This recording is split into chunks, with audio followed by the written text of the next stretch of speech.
In the wake of George Floyd's death and days of protest and anger across America, we're now in a rush to do something on police reforms. And in order to inform that conversation, we know we need constructive ideas and proposals based on evidence. There's also a real danger that politicians will, in their efforts to seize the moments, wind up pursuing deeply counterproductive policies. So how can we not still lose sight of public safety? We have a great panel today to answer these questions and more. I'm Michael Hendrix, Director of State and Local Policy. It's good to be with you today. Throughout our program, please enter your questions on our Slido platform, and our moderators will either route them into our discussion or me as the moderator will either include them throughout the discussion or in the Q&A at the end. Also, please click on the polls tab and share your affiliation with us, including even if you don't have one. And now, without further ado, it's my pleasure to introduce Dan DiSalvo. Dan is a senior fellow at the Manhattan Institute and a professor of political science at the Colin Powell School at the City of College, New York, CUNY. Stephen Eide, senior fellow at the Manhattan Institute and contributing editor of City Journal. And Nicole Gelinas, a senior fellow at the Manhattan Institute, contributing editor of City Journal and a longtime writer at New York Post. Nicole, I want to start with you. What are you seeing in calls for police reform, specifically in New York City? Well, the concrete calls for reform focus on two main things at the New York State and city level. And there was some progress on these bills in Albany this week. We'll likely see some movement in the city council next week. The first thing is repealing what is called 50A, a 5-decade-old law that protects police disciplinary records from public view on privacy grounds. Now, up until very recently, the city of New York interpreted 50A in a way that allowed the city to disseminate these reports to the press, to the public, just redacting some issues that brought up privacy concerns. But the de Blasio administration reinterpreted 50A to keep these records far closer to the vest and not answering reporters' requests to hand over these records. And so this has been an issue of both A, the law as written, and B, interpretation of the law. So the good news is that Albany has voted on this, and this is something that likely will be history sometime in the next couple of weeks. The other thing is the issue of chokeholds. Chokeholds are already banned by the police patrol guide. Any police officer who uses a chokehold can be disciplined, and also obviously criminal penalties in terms of assault, attempted murder apply to police officers just as well as anyone else. But the city council is likely to move mid next week to make the ban of chokeholds the law, as well as something that is banned procedurally and generally banned by the state's criminal code. So those are the two main things. There are also calls, there's a package of reforms before the city council. Some of them are redundant. I mean, things like making it clearer that somebody can film a police officer without facing any penalty. That is already the law of the land. Issues of punishment for falsely calling 911. It's already a crime to file a false police report. But that's pretty much the overview. Nicole, you talked about the law, the interpretation of the law, potential changes. I want to stick with you for just a second. How do you interpret calls to defund the police that we're now hearing?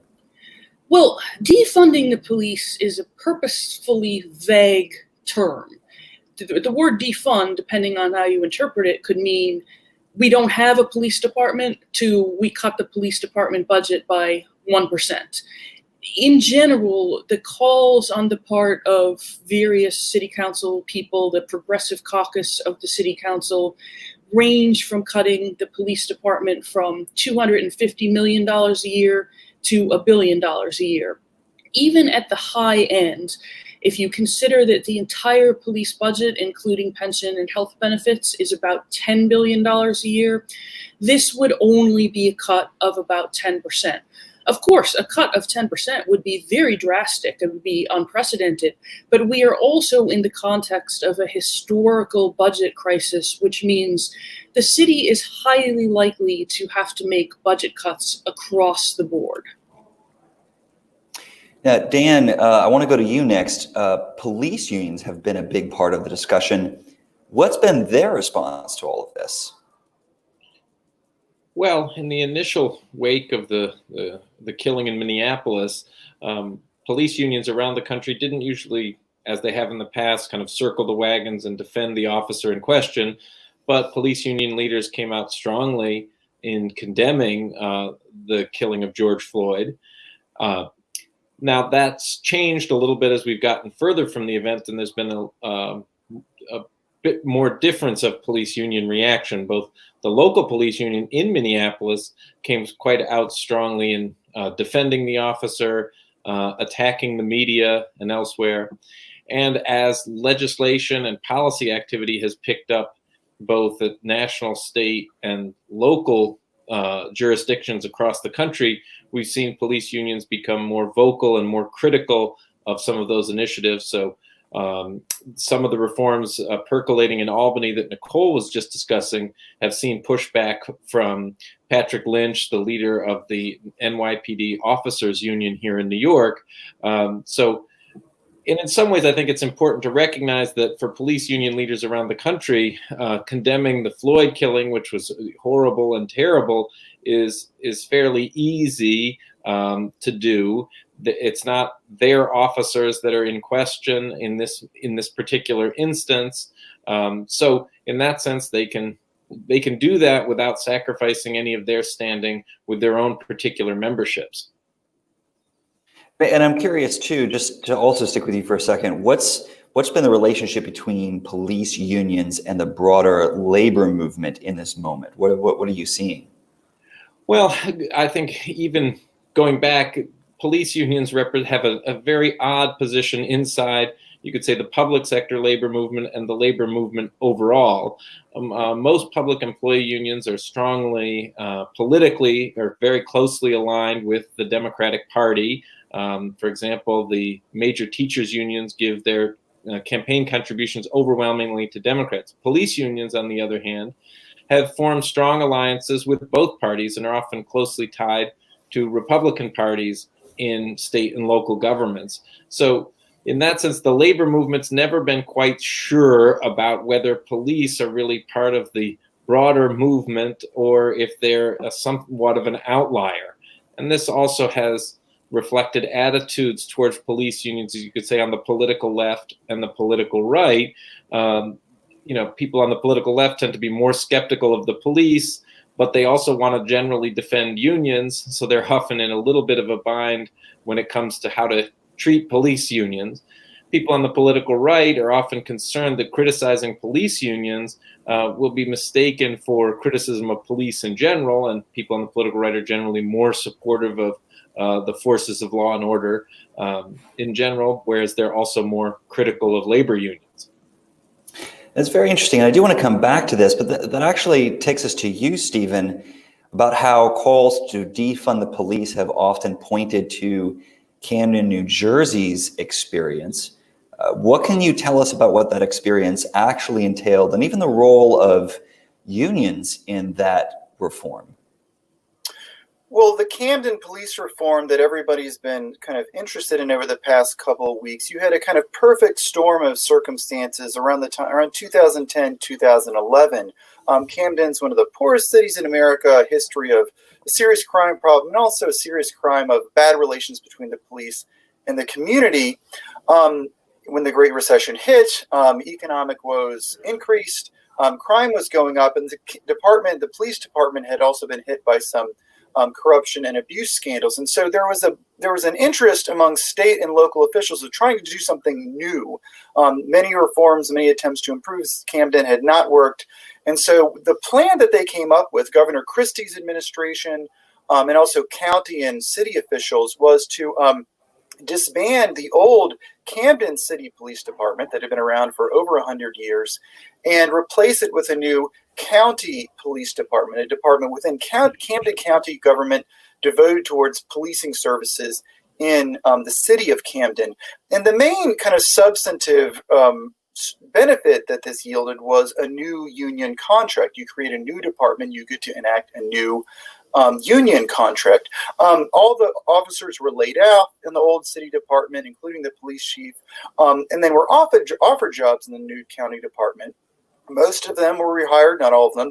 The old police chief was rehired, but writing a new union contract gave them a lot of flexibility in terms of bringing down compensation. The total compensation package went down from around $180,000 to around $100,000. That then enabled having cheaper cops enabled them to hire more cops. So they actually increased the number of cops in the department, especially on patrol. And it also led to some really substantive changes in terms of just policing, reformed policing services. Crime has gone way down since the Camden police reform. Murders are down by over 60%, total violent crime down by around half.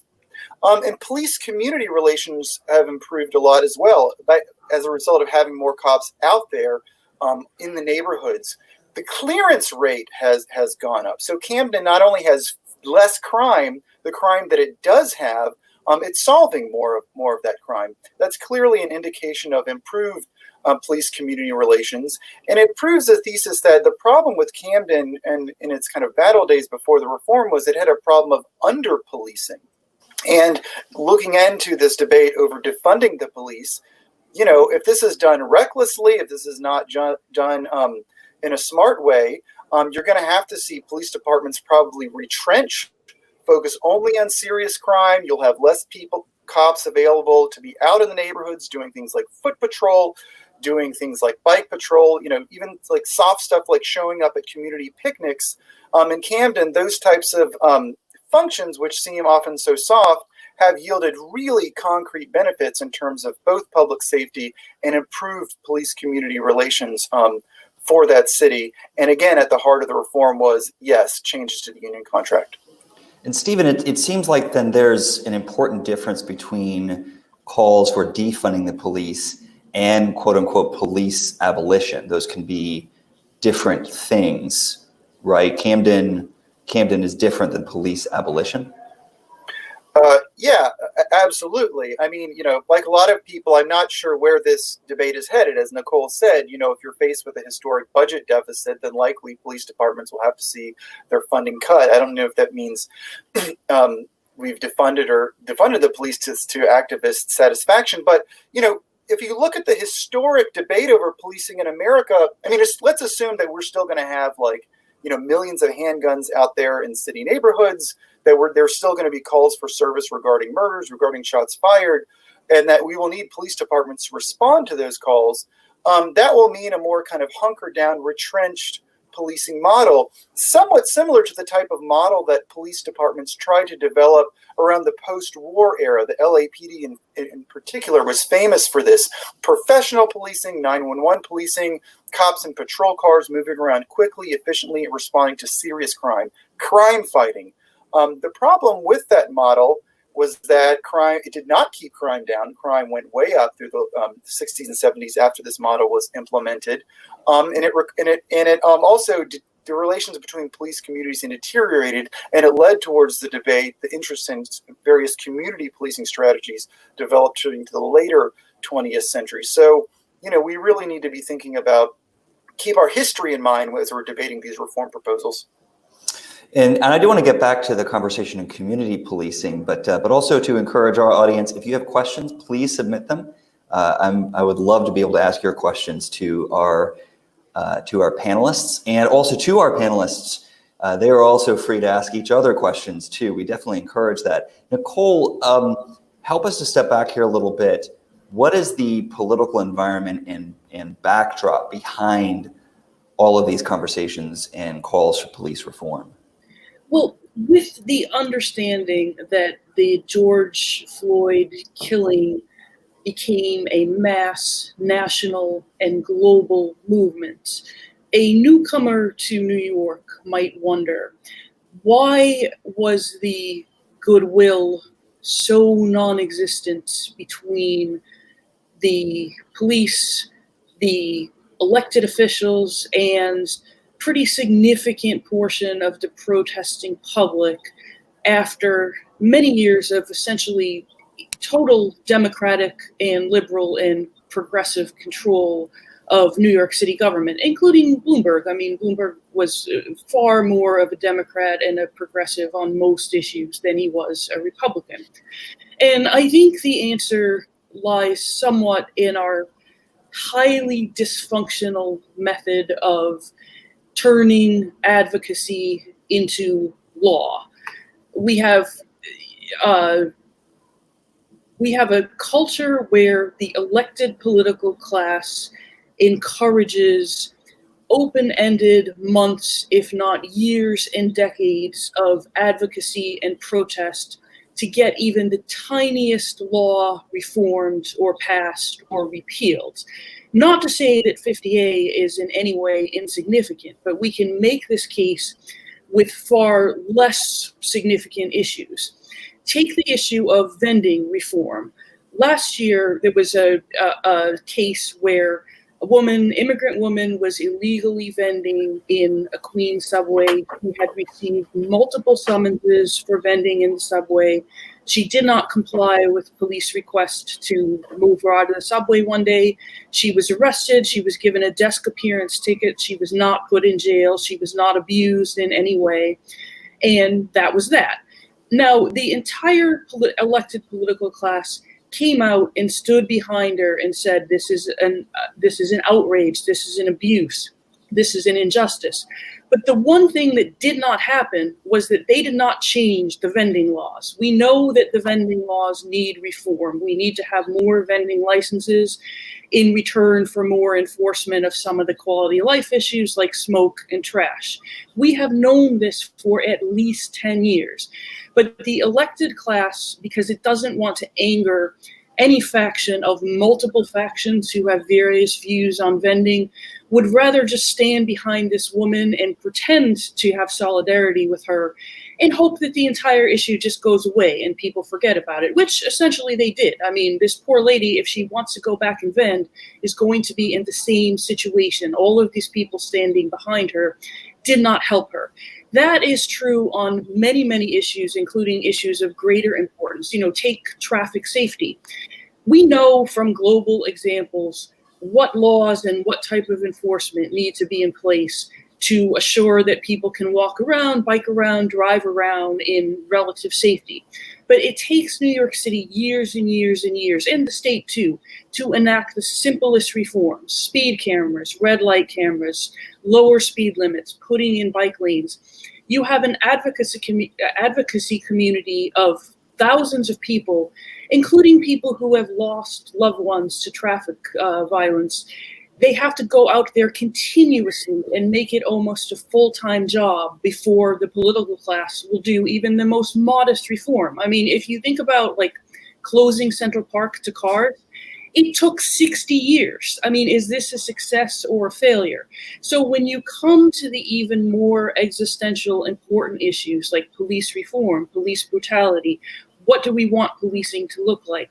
It is even more fraught with all of these different interest groups, all these different advocacy groups, and a political class that would rather keep voters outraged than deliver reform. That's interesting, this juxtaposition between the very serious issues that we're debating and the performative aspects of politics in modernity, but also the belief that the only way to get any effective change on serious issues is to perform and is to draw attention to the issues. And maybe Dan, as someone who's an expert in political science, has some thoughts on how we approach reforms today. I don't know if you want to jump in, but this is very interesting. Well, I do think the performativity of politics is certainly, that's always been a dimension of politics, but it's certainly increased as social media has become so widespread. And I think the backdrop here is really a new phenomenon, which is not just the performance aspect rather than legislative accomplishment has become so central to the advancement of politicians' careers. I think Nicole is quite right in putting her finger on that. But also that social media is really at the source of all of this, the rise of these viral videos over the last 10 years has helped shine a spotlight on what's clearly an injustice and a problem in these individual cases. But it also, I think, tends to distort the entire discussion a little bit away from, some basic facts about policing in the United States and elsewhere, and because it focuses so much attention on these individual instances of, in the case of the Floyd, clear injustice. But does that really describe the interactions with 330 million Americans on a day-to-day basis with the police? It probably doesn't give us much leverage on that reality. And this is a really complicated, important issue, which is why I'm curious, Stephen, there's a question from our audience about the LAPD approach and what we can learn from that. Is there an LAPD model? We're seeing advocates today present mental health professionals as being either complements or substitutes to policing in certain circumstances. That's a really complicated discussion, separate from whatever politicians may be saying. What can we learn from the LAPD model and the role of mental health professionals? Well, yeah, there are a couple things there. Let me get to save the mental health one for a little bit later, but I do want to get to at a certain point. But I think what the commenter was asking about was, so this is something that our late colleague George Kelling, the architect of broken windows policing, would talk about a lot in questions of how technology can improve policing, which comes up all the time now. The state-of-the-art technology earlier in the 20th century was radio-equipped patrol cars. You could have cops in cars, and they would have radios, and that would revolutionize policing for the better, away from having the patrolmen on the beat. In particular, it would make them able to it would help control police officers. The police officers would be a little bit more like kind of widgets. You could tell them exactly what they needed to do and when they needed to do it from centralized locations. And also, ideally, you would create this presence of this feeling of omnipresence. So they would be out in patrol cars in neighborhoods all the time. So they'd be around, and thus no one would think of committing any serious crimes when that was going on. This, along with some other developments to try to, quote, professionalize the policing in America and remove problems of corruption that had existed when police had too close relationships with neighborhoods during the old kind of machine politics era, basically led to police officers spending a lot more time by themselves in cars and far less time on the streets interacting with people in neighborhoods. And so as a result, you had the 60s riots, the wave of riots that hit so many American cities in the 1960s, which were always triggered by some sort of initially some minor altercation between a police officer and an individual from the neighborhood. And you had the crime explosion throughout the 60s, 70s, and 80s. So that's what I was trying to get at when talking about the kind of how the LAPD during this period exemplified the unintended consequences of what was then thought of as good government, technologically oriented, smart reform. Mm-hmm. And how does that intersect with community policing, smart reform, what we can learn about the past handful of years or even decades of community policing that could potentially inform us in the future? Well, in the Camden case, going back to the Camden case, when they said they came up with this plan, it was developed by a former high-ranking NYPD official named John Timoney, also the head of police at Philadelphia at a time. And when he laid out his plan for community policing under the new regime, he really meant quality of life policing, dealing with these low-level sources of disorder, which, are such a big source of concern for people in neighborhoods, even in very high-crime neighborhoods. So quality of life policing, dealing with issues of low-level disorder, this harkened back to the more traditional policing model that was more common in the 19th century, and so that was what was required in order to create a policing model that was more effective and also just broadly more satisfying and more tailored to communities' needs. And so ideally, you have a situation where it's community policing in the sense that you're responding more to communities' needs in a broader sense, but also the community is doing the policing. It's It's out there in the streets, interacting with the police and helping the police in keeping disorder and crime down. Dan, I think you had a quick question maybe for Nicole about the New York City context.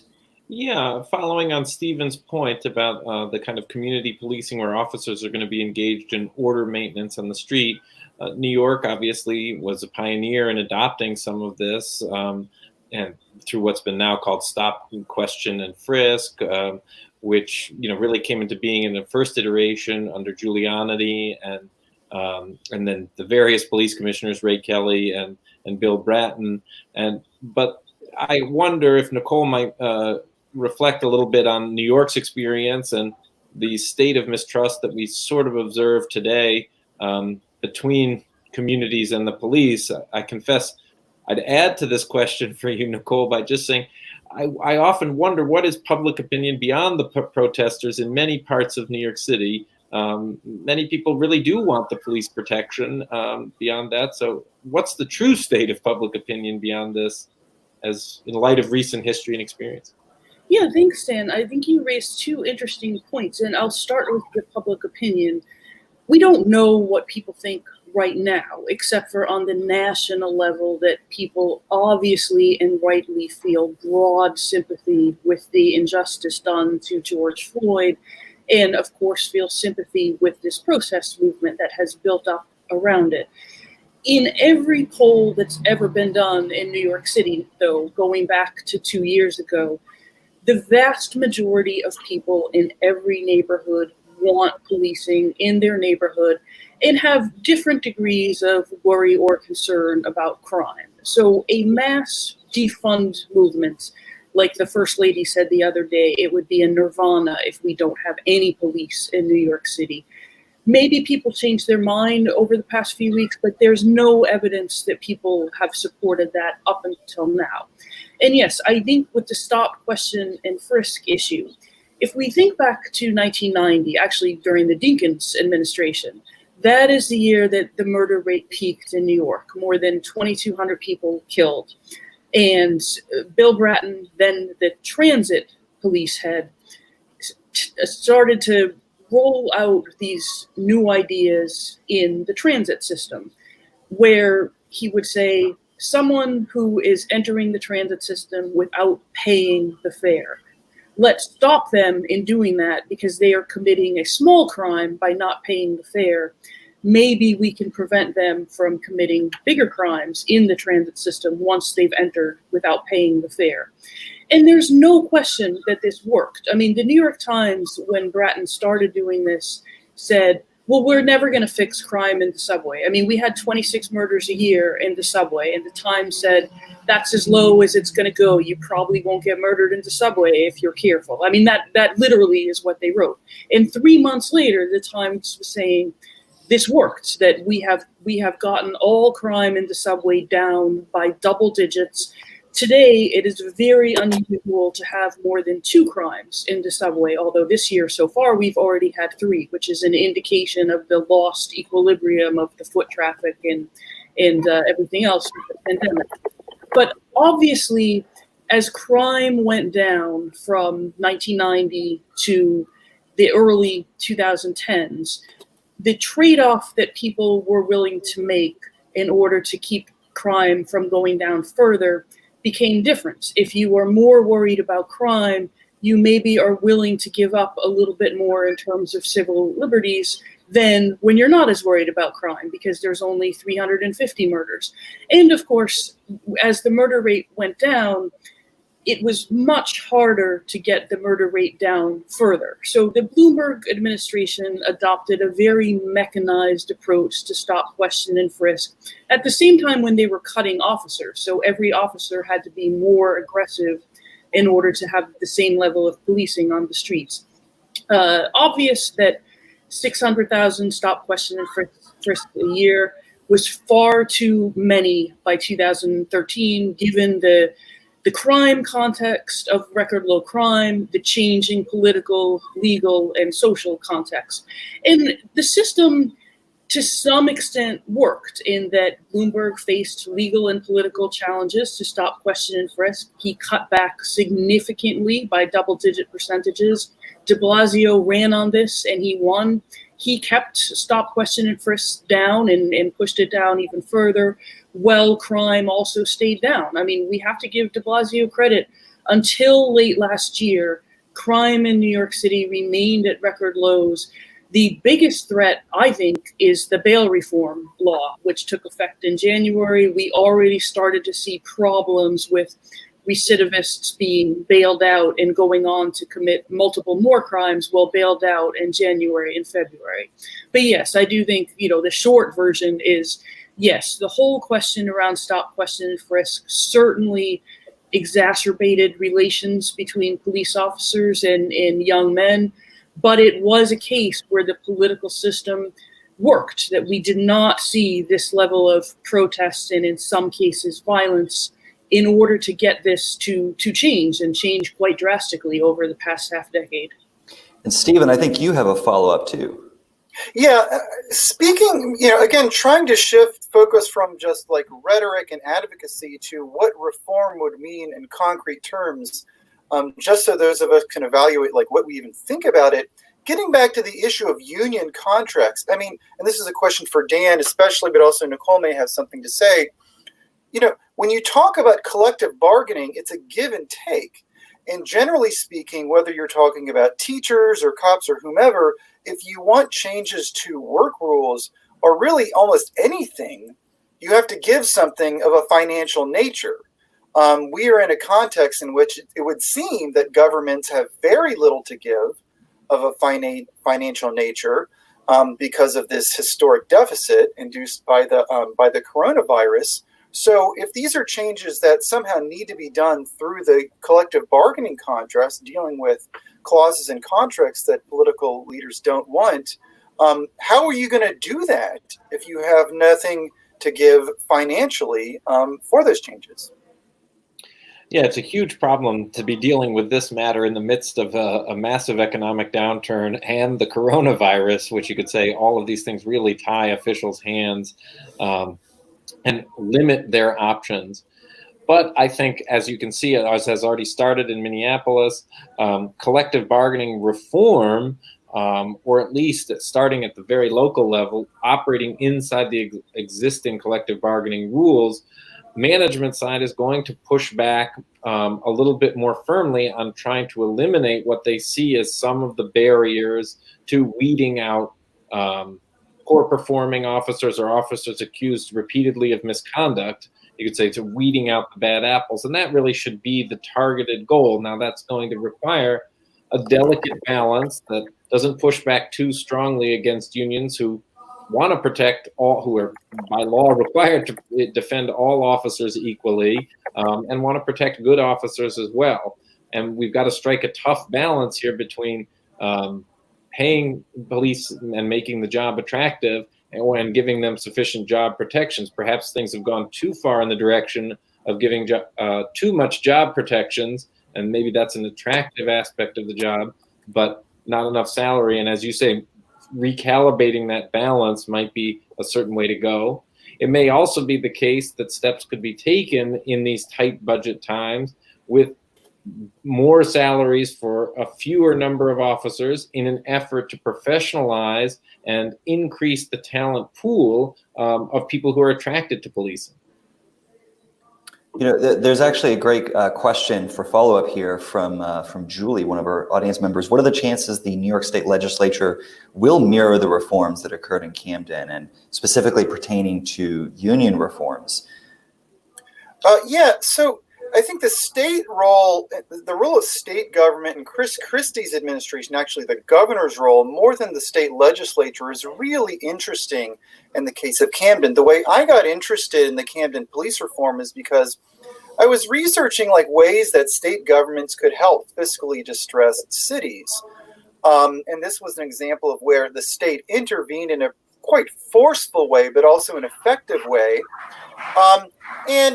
Well, because now in our debate over police reform, what changes can we make to policing in America?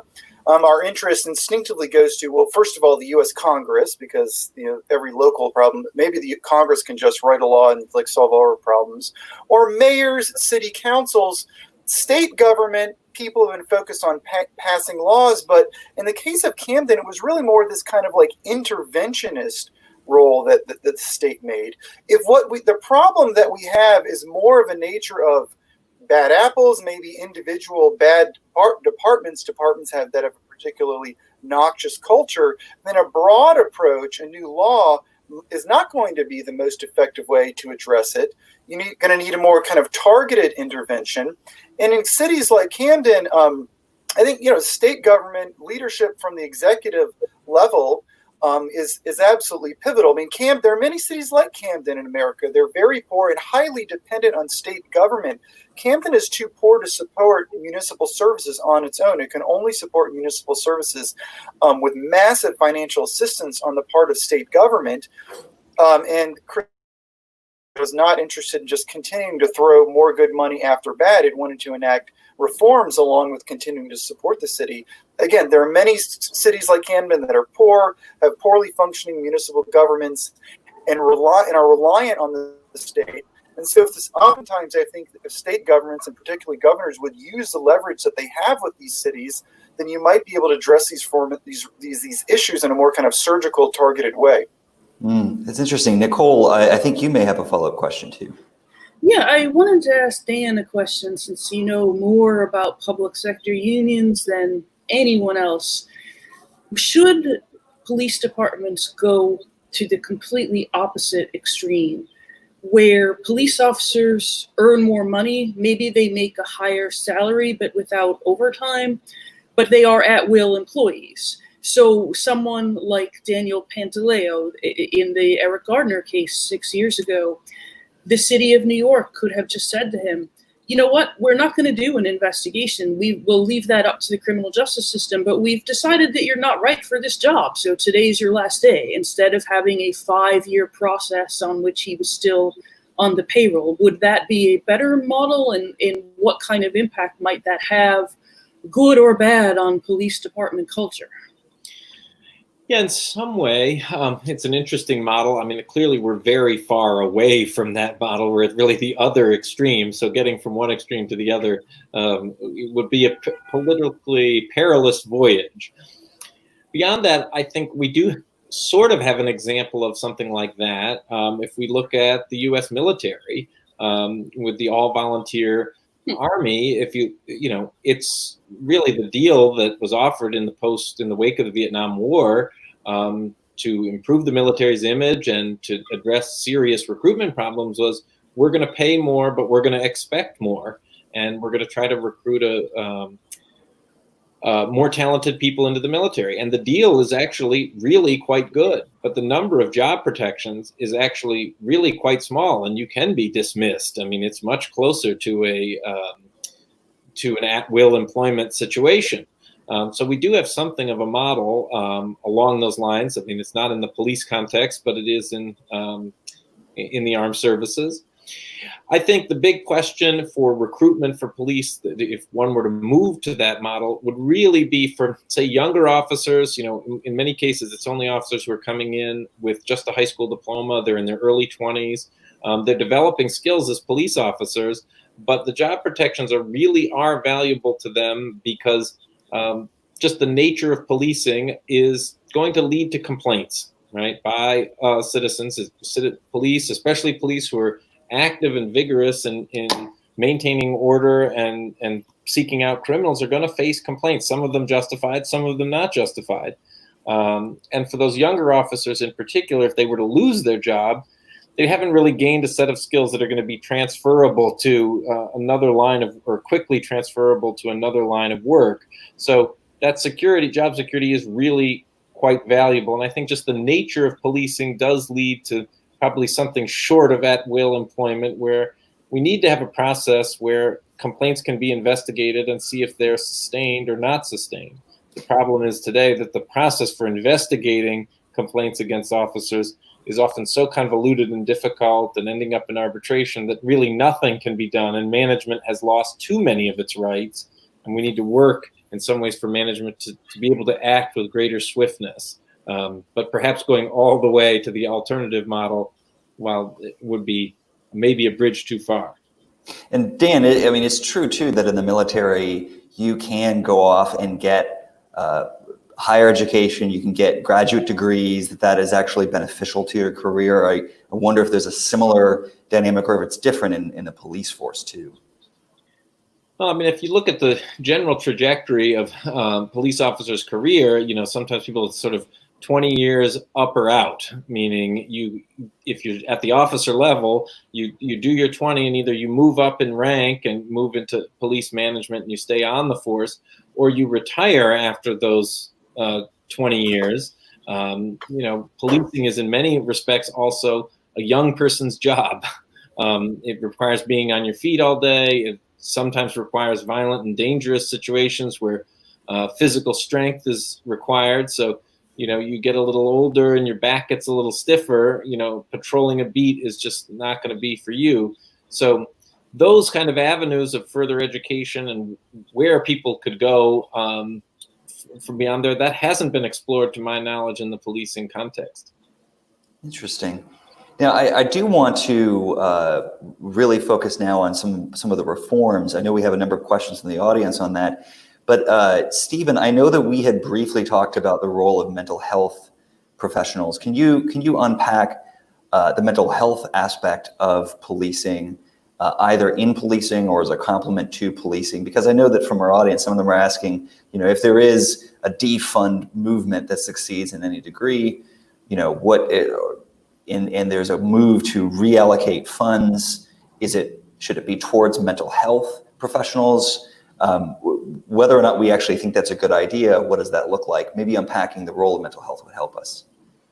Right. Yeah. This is, I've been thinking about this recently relative to the defund question. I mean, maybe what people want is if we sort of, reallocated resources from police departments to more sort of upstream or preventative programs. Police have had, there's a long history of police involvement in the provision of social services. The first homeless shelters were actually located in police stations going into the late 19th and early 20th century. In our own time, when cities go out and do their annual point in time counts, what we call in New York City the Hope Count, to determine how many street homeless people there are when they go out in late night in January. Police have an important role in the point in time counts. Sometimes they accompany people, and the police just know where homeless encampments are. So their role is really important there. In West Coast cities, where you have big problems with encampments that sometimes like absolutely need to be dealt with and cleaned up because they pose such a serious public health threat. The police have an important role in addressing encampments. The sanitation and social service workers who have the lead role in these say they want the police around, at least in a background role, as they're addressing these encampment problems. So police, we've always had this question of police playing social worker. This is not a new debate. It's been proved impractical to try to disentangle them. And it's kind of odd for me, this idea that maybe if we just did a better job on the social services side, maybe we would need to rely less on police officers for various functions, because police officers, particularly in the mental health context, find themselves thrust into a role that they don't particularly want because of the failings of social services systems. One of our colleague DJ Jaffe's favorite ideas for police reform is to have public safety agencies be able to bill mental health care systems for all the services that police have to provide that mental health care systems should be providing.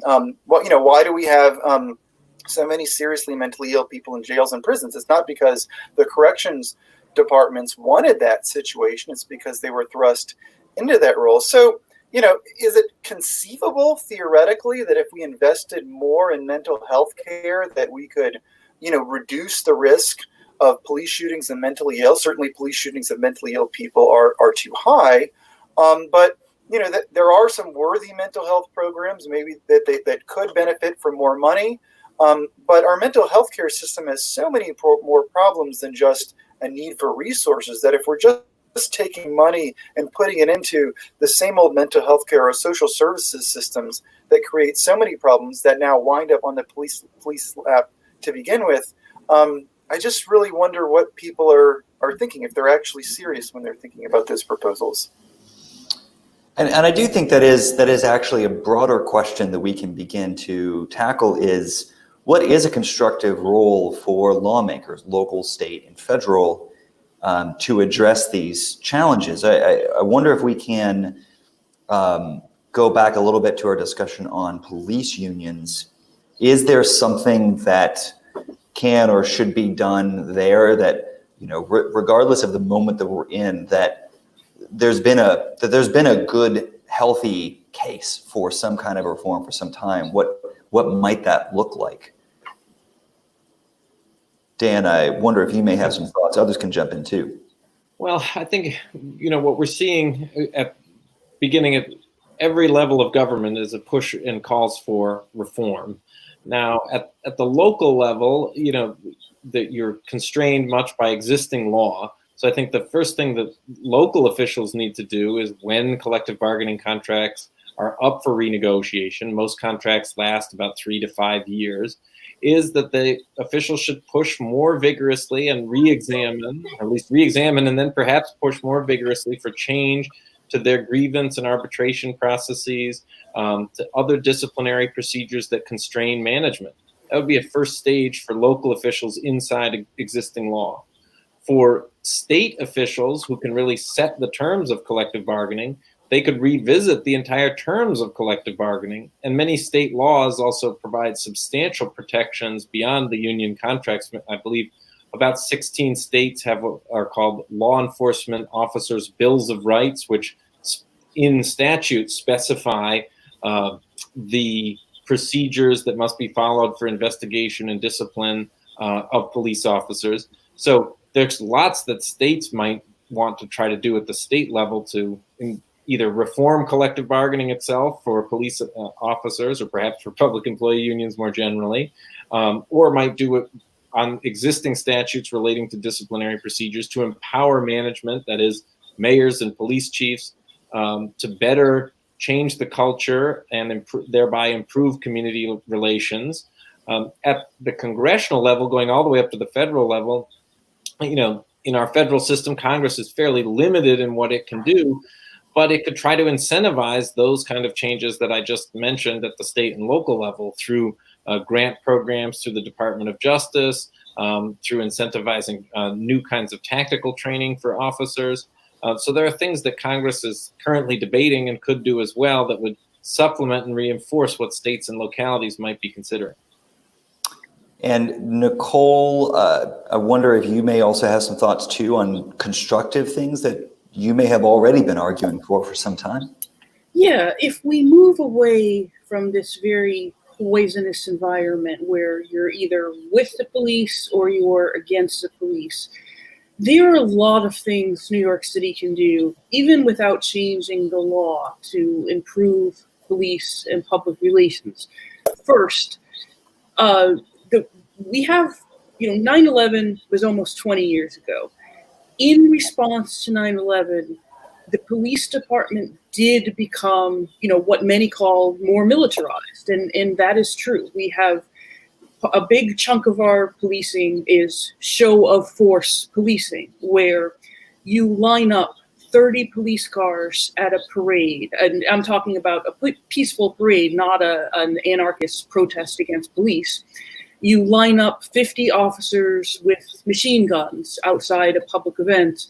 And the point makes some sense, that if anyone is tempted to carry out a terror attack, they know that they will be taken down within moments. There is a big disincentive to try to do something like that. And of course, we've had terror attacks against pedestrians on the West Side Highway, killed 8 people 3 years ago. We've had other attempts at disrupting big public events. But the problem is, an average New Yorker of any race or age, when you go to a parade, when you go to a public event, you are met with a phalanx of often quite hostile, demeanored police officers.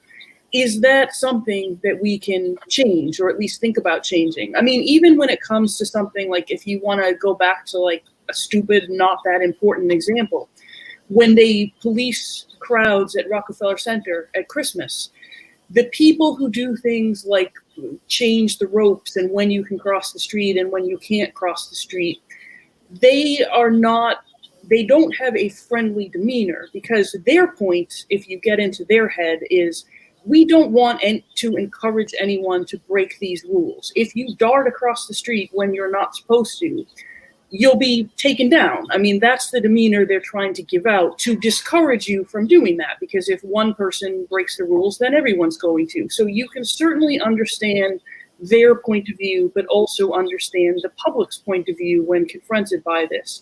Are there things we could do with better infrastructure? You know, put bollards in the streets, raise them sometimes, lower them sometimes, so you don't need such a big human presence to police non-hostile public events. I mean, that's one issue. Another thing is the press office at the police department. There's a pretty mutually hostile relationship between the press and the police. Could that be ameliorated by having civilian public relations professionals staff the press office, rather than have it be uniformed police officers who don't seem to know much about professional public relations and tend to retreat back into the culture of the police department when a negative event happens? This is actually really helpful to have a sense of what we could constructively do. Maybe it's in police community relations. And Stephen, you may have some thoughts too about constructive things that we can do, but you may also be able to speak to some other claims that have been out there that social service spending and social services, as you alluded to, would potentially play a role in reducing crime. And whether or not that's true, it's remarkable to me that we've had spending at the state and local level on policing roughly stay constant at 4% of state and local budgets for the past 40 years, but spending on things like education, social services, housing has gone up, and alongside other forms of spending, and yet we're still here in this moment. I wonder if you could speak some and inform that conversation too. Well, yeah, I didn't want to get too deeply into the question of how effective our social services systems are functioning, but in terms of, but we do, and certainly under New York City, we have a kind of guns and butter approach where we just spend a lot on everything, and we can raise questions about how effective all of that is. Certainly homeless services has exploded under Mayor de Blasio, up over 100%. Most New Yorkers are still quite unsatisfied with the homelessness situation. But in terms of the reforms, I mean, look, I like the Camden idea of less compensation, more moderately compensated officers, but more of them.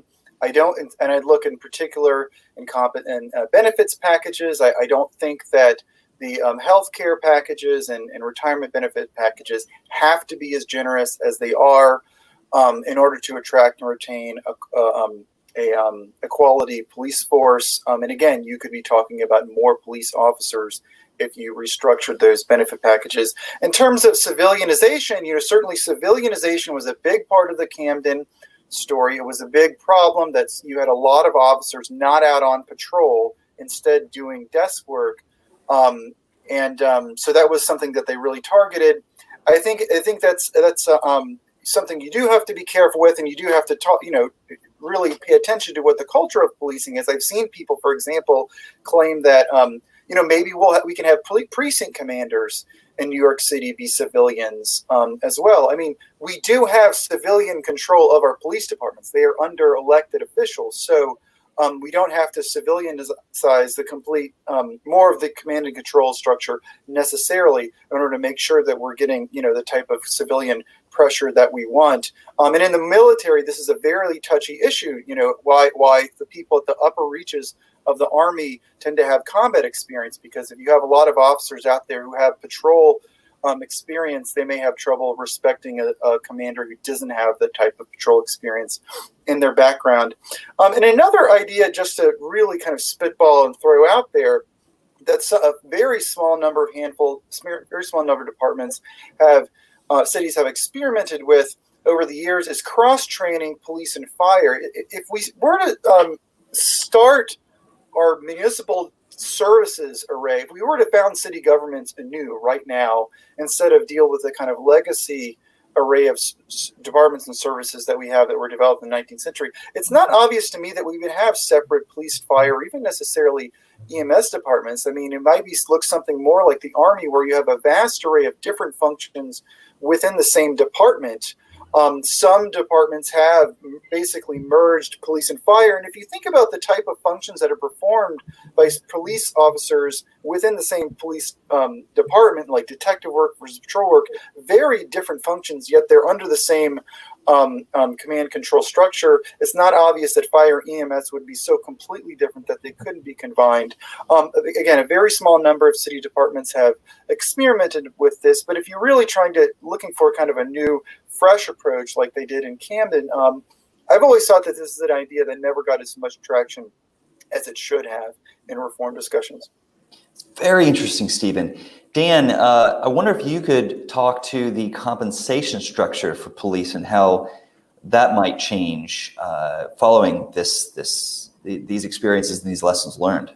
Yeah, well, Stephen just alluded to this matter, and I think it goes to sort of when we're sort of trying to imagine different potential futures and what might be done that would be constructive. Currently, we have a model where so much of police compensation is backloaded into retirement, especially pensions and retiree healthcare. And I'm sure Nicole knows the numbers for New York City, as well or better than anyone.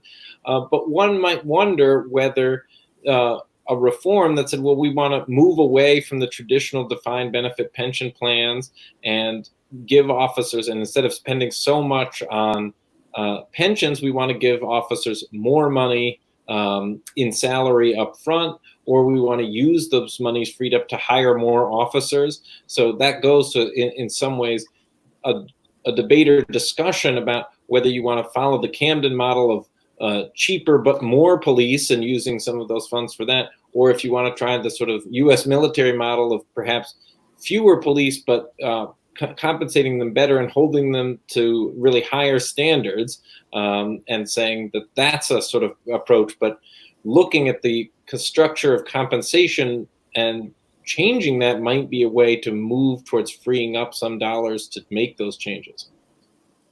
Nicole, do you have any follow-up to that? Yeah, I mean, we know that many police officers, maybe not most, but a big portion of the force, makes a sort of deal where people say, this job is very difficult and it's a thankless job in a lot of cases, but if I'm 22 years old right now, it's 22 years in New York City. By the time I'm 44, I can be retired. I can have a significant guaranteed pension for the rest of my life. And I can start a new lucrative career with the experience that I've gained, in private security, in many different areas, which is obviously private security right now is unfortunately another growing industry. So yes, do you want to think about changes to that, or perhaps different parallel track models where some people continue to do that, other people who might want to have different jobs within a police department, sometimes maybe do civilian work, sometimes maybe do police work, sometimes do supervisory work. I mean, maybe we actually want older police officers. Maybe, although as Dan said, your back gives out, you can't chase after 20-year-old suspects, but maybe we actually need wiser peers of younger people who are not their supervisors, someone 55 and 60 who has seen this situation over decades and said, maybe this is not the way to react in this case. Maybe we should ignore a circumstance going on one street corner and approach a circumstance going on another street corner. I think with younger workers, they have less experience to deploy discretion, and they're afraid to deploy discretion because they might get in trouble. And maybe that's not a problem with older officers. Well, this has been a fascinating discussion, but also an important and constructive one. So thank you to our panelists, and thank you to you, our audience. Thank you, Michael.